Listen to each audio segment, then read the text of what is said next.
1,00,000 మంది శివభక్తులతో కలిసి మహారుద్రాక్ష పూజలో పాల్గొనండి. వెంటనే కాల్ చేసి మీ పేరును నమోదు చేసుకోండి.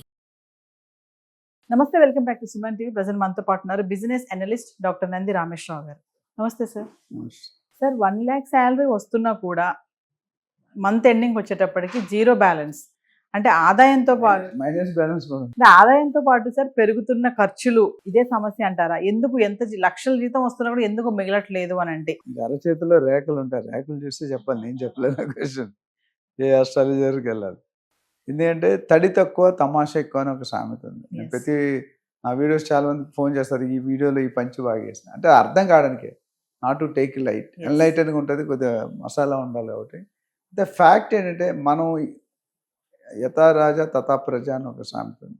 మనం ఏం కోరుకుంటే మనం ఏం ప్లాన్ చేసుకుంటే అదే అవుతుంది. ఒకప్పుడు మా చుట్టాలు, నేను స్ట్రీట్ లైట్ కింద చదువుకొని వచ్చాను. నాకు ఇలా కూర్చోవడం అలవాటు, ఇలాగే. వీడు టాటా బిర్లాలో జిఎంలా కూర్చుంటున్నాడు, వీడు స్టైలు, వీడు వ్యవహారం అనేవారు. అది నాకు చాలా మంచిగా ఉపయోగపడింది. మా చుట్టాలే, బయట వాళ్ళు కాదు, అత్త మామ వీళ్ళందరూ. అది నాకు చాలా ఉపయోగపడింది. వాళ్ళ అనబట్టి వాళ్ళు ఇక్కడ ఉన్నా. Criticism is the biggest point to grow. ఎవడైతే నేను క్రిటిసైజ్ చేస్తున్నాడో వాడు అలా రాలేక జల్సీ ఫీల్ అయ్యి నేను క్రిటిసైజ్ చేస్తాడు, నవీన బాగా చేస్తున్నాడు. అట్లా ఇక మన ప్లానింగ్ బేసికల్లీ మనం ఏం చేస్తుంటాం, ఉన్న డబ్బుల కంటే ఎక్కువ పెరుగుతాం. భార్య దగ్గర, గర్ల్ ఫ్రెండ్ దగ్గర, ఎవరి దగ్గర ప్రూవ్ చేయడానికి. ట్యాంక్ బండ్లో కుర్చీలు ఉంటాయి తెలుసా, ఫుట్పాత్ మీద కూర్చుంటే ఎవరైనా ఒక అమ్మాయి అబ్బాయి కూర్చుని అనుకోండి, అడుక్కునేవాడు కానీ అమ్ముకునేవాడు కానీ ఎక్కువ మన ముందే తిరుగుతుంటాడు. గమనిస్తే మన ముందే ఇటు అటు. ఎందుకంటే వాడికి తెలుసు ఇది ఒక రకమైన కేసు, నేను అక్కడ తిరిగితే ప్రెస్టేజ్కైనా 100 రూపాయలు ఇస్తాడు. ఆ గర్ల్ ఫ్రెండ్ పక్కన పెట్టుకొని, లేదా భార్యను పక్కన పెట్టుకొని, లేదా మంచి రూపాయి 2 రూపాయలు ఇవ్వలేము. అట్లా ఇక్కడ ఏంటంటే ఏదో ఆనందం పొందాలి, ఎవరో వస్తారు ఏదో చేస్తారు. ఆ లైఫ్ స్టైల్ని టక్కువ మార్చి ఎదుటోని చూసి మనం మార్చుకోవద్దు. Don't compare yourself with anybody. You're comparing, you're gone. వాడి ఇంట్లో టీవీ ఉంది, వాడు మన ఇంట్లో టీవీ, నీ సైజులో నీ టీవీ కొనుక్కో. వాళ్ళ ఇంట్లో పెద్దది ఎల్సిడి ఉన్నది, నువ్వు కొనుక్కోలేవు కదా, అప్పు చేసి కొనుక్కోవాల్సిన అవసరం ఉంది. Life style.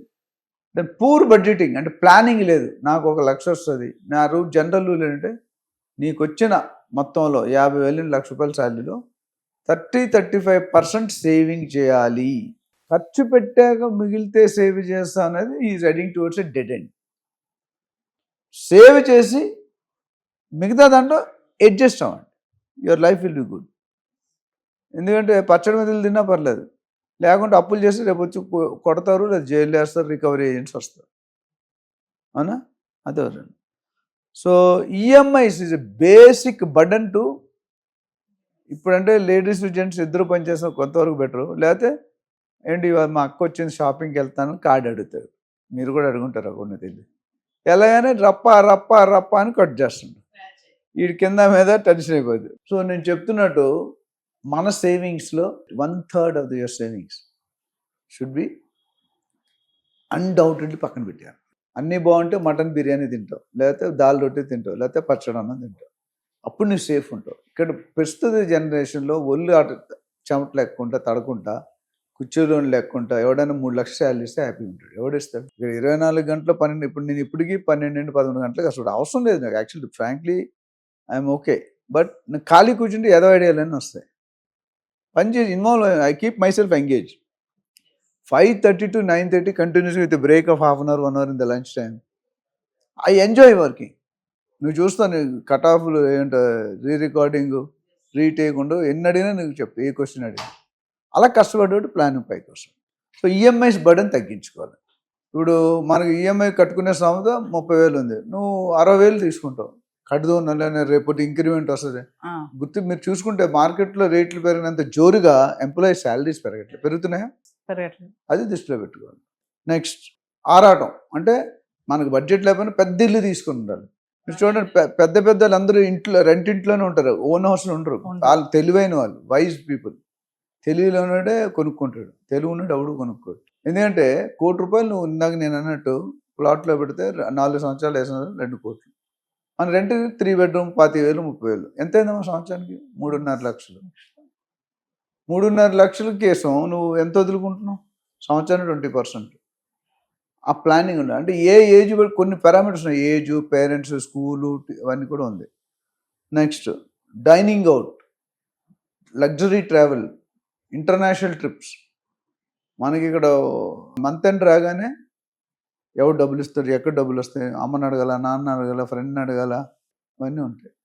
అలా కాకుండా మీరు మీ కంట్రోల్లో పెట్టి, ఇందాక స్వైపింగ్ అని చెప్పారు, స్వైప్ చేస్తూ పోతే నెల కానీ షాకు, హార్ట్ అటాక్ ఒకటే రాదు, వచ్చిన వాళ్ళు కూడా ఉన్నాయి. అది చేసుకోకూడదు. దెన్ క్రెడిట్ కార్డ్స్, అదే చెప్పాను, క్రెడిట్ కార్డ్స్ అదొక క్యాన్సర్, పాయిజన్ అంటాను నేను. మీకు తెలియకుండానే మీరు గూతలు దిగుతారు. కొట్టినప్పుడు ఈజీ కదా, ఒక స్వైప్ చేస్తే అయిపోతుంది. ఫర్నిచర్ తెస్తారు ఒక సినిమాలో, ఎక్కడ ఇంత ఫర్నిచర్ అంటే మనకే ఉండాలి కదా, మన అబ్బాయికి రేపు పెళ్ళి అవుతాయి 10 సంవత్సరాల తర్వాత, ముందే రేట్లు పెడితే కొనుక్కొని ఇప్పుడు కొట్టేస్తారు ₹1,00,000.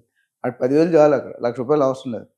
బట్ మా ఫ్రెండ్స్ వస్తున్నారండి, మా ఓల్డ్ ఫ్రెండ్స్ వస్తున్నారు, గెట్ టుగెదర్ వస్తున్నారు, పక్కింటి వాడు వస్తున్నారు, వాడి కోసం పోతున్నా, నీకోసం పోతున్నా, అది డిఫరెన్షియేట్ చేసుకోవాలి, లేకపోతే ఇబ్బంది అవుతుంది. అండ్ గవర్నమెంట్ తరఫు నుండి రైజింగ్ ఇన్ఫ్లేషన్ ప్రైసెస్, మన తర్వాత డిఫ్లేషన్ అన్నాం. ఇన్ఫ్లేషన్ పెరిగినప్పుడు లైఫ్ కొద్దిగా కష్టమే. ఎప్పుడైనా your outflow should be less than your inflow. ఎప్పుడైతే ఇన్ఫ్లో తగ్గిందో అవుట్ఫ్లో ఎక్కువ. అంటే మీరు ఇలాగెళ్ళబోయి ఇలాగెళ్తారు. అది యాక్చువల్లీ ప్రతి ఫ్యామిలీని చూసిన, హస్బెండ్ గట్టిగా ఉంటే భార్య లూజ్ ఉంటుంది, భార్య గట్టిగా ఉంటే భర్త లూజ్. ప్రతి ఫ్యామిలీ ఎవరు లేదని చెప్పలేరు. వన్ ఆఫ్ దెమ్ ఉంటారు, అంటే ఎవరికి ఏది ఉంటారో చెప్పలేము. One of them will be tight, one of them will be loose. చాలా ఉండాలి కంట్రోల్. ఒకరు ఖర్చు పెడుతూ పోతుంటే ఒక కంట్రోల్ చేస్తూ, ఇద్దరు ఖర్చు పెట్టినా ఇద్దరు కంట్రోల్ చేసి నీ చుట్టాలు ఉంటారు. మరి అటు వచ్చినాడు వంకాయ బెండకాయ పెడితే ఆయన ఎందుకు ఉంటాడు? అవునా కదా? మీ ప్రతిరోజు మనకు కొంతమంది ఎన్వీ లేనిదే జరగదు, కొంతమంది దాలే ఉండాలి. రెండూ కరెక్టే, బట్ నీ సిచ్యువేషన్, నీ పొజిషన్ బట్టి మీరు అడ్జస్ట్ చేసుకోవాలి. అదొక important suggestion. And main important అంటే మీ ప్రైమ్ రెస్పాన్సిబిలిటీ అండి. As a husband me responsibility మీకు ఉన్నాయి. అన్ఫార్చునేట్లీ నాన్నని ఎవరు గుర్తించలేదు ఇంతవరకు, అమ్మనే గుర్తిస్తూ పోయారు. నాన్న ఎందుకో వెనకబడ్డాడు. ఆయన చిరిగిన బట్టలు వేసుకొని భార్యకి పిల్లలకి మాత్రం మంచి బట్టలు కొనిస్తారు. చూడండి, బయటకు కనిపి, బట్ నగ్న సత్యం అంటే ఇదే. బట్ కన్నాడు కదా, ఎవరి కోసం చేస్తాడు డిఫరెంట్. అందరూ సపోర్ట్ చేయాలి, భార్య సపోర్ట్ చేయాలి, భర్త సపోర్ట్ చేయాలి. సో ఇక్కడ ఇవన్నీ కావాలనుకుంటే మీకు ఫస్ట్ టెన్షన్ ఫ్రీ మైండ్ ఉండాలి. ఆ మైండ్ లేకపోతే మీరు ఇబ్బంది పడతారు. ఇది లైఫ్. నేను కొత్త ఎవరిని అడిగినా చెప్తారు అనుకోండి, హోటల్కి వెళ్తే రైట్ సైడ్ చూడడం, మెనూలో రైట్ సైడ్ చూసి ఎక్కువగా ఉండను, చూస్తూనే ఉంటావు. ఆ రైట్ చూడడం తప్పు కాదు, రైట్ నుండి లెఫ్ట్కి రావడం important. How fast you can come. మీ ఇంటికి ఎవరు వస్తారండి, మీకు పిఆర్ ఎలా ఉంది ఇంపార్టెంట్. ఈ రోజుల్లో 1000 మంది ఇంట్లో ఒక ఇంట్లో కూడా గెస్ట్ కనిపించలే, ఒకడో ఇద్దరు కనబడినా మీ నాన్న ఎప్పుడు చేయించారు రిటర్న్ టికెట్ అంటే, because we are not able to afford. So ఆ కండిషన్ మినిమం బేస్ సెట్ చేయాలి నువ్వు. అందుకని ఈ రోజుల్లో ప్యాసివ్ ఇన్కమ్ అనే కాన్సెప్ట్ బాగా ఎదిగింది. That's good way. ఎందుకంటే మా టైంలో కెరీర్ స్టార్ట్ చేసినందుకు పేపర్లు అమ్ముకోవడం, మిల్క్ ప్యాకెట్లు వేయడం, గూడ్స్ అమ్మడం, సైకిల్ మీద తీసుకెళ్ళి అవే ఉండేవి. మీరు చూడండి, గో బ్యాక్ 40 years అందరూ ఈ పని చేస్తారు. రైట్ ఫ్రమ్ పెద్ద మనిషి నుండి చిన్న, కొంతమంది ఇడ్లీలు అమ్మేవారు స్టార్ హోటల్ మెయింటైన్ చేస్తున్నారు, అవునా? కొంతమంది పప్పుండలు అమ్మేవారు స్వీట్ షాప్ మెయింటైన్ చేస్తున్నారు. So this is life learning curve అంటాం. ఇలా ఒక స్టేజ్ వచ్చాక, so every human being, every family, కొంతమంది సింగిల్ పేరెంట్స్ ఉంటారు, మదర్ కానీ ఏదో ఒక వాట్ ఎవర్, డైవర్స్ అవ్వచ్చు, చచ్చిపోవచ్చు, ఇంకేదైనా అవ్వచ్చు. సో వీళ్ళందరికీ నేను ఇచ్చే సజెషన్, నేను లైఫ్లో నేర్చుకుంది అంటే, be a disciplined person, especially in planning.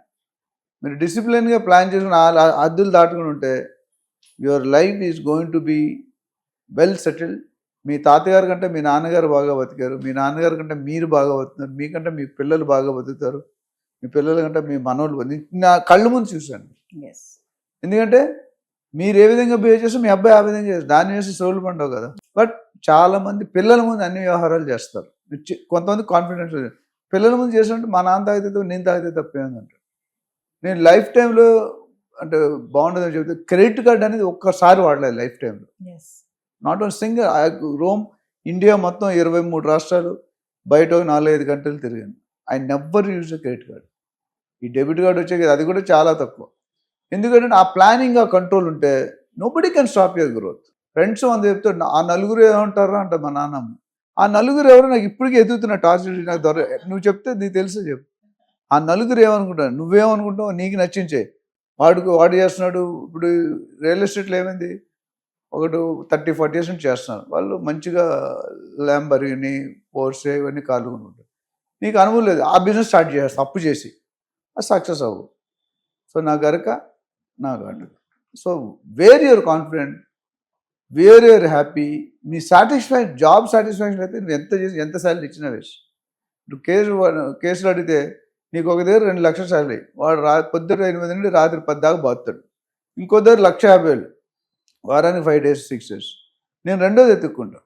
ఎందుకంటే first one peace of mind ఉంటుంది. నువ్వు ఎంత సంపాదించినా ఫ్యామిలీ టైం ఇవ్వవు. ఎవడైతే ఫ్యామిలీ టైం ఇవ్వడో పిల్లలు పాడైపోతారు. అవునా కదా? ఎస్ ఆ పిల్లలు పడితే వాళ్ళు బాగు చేయడానికి దీనికంటే ఎక్కువ ఖర్చు.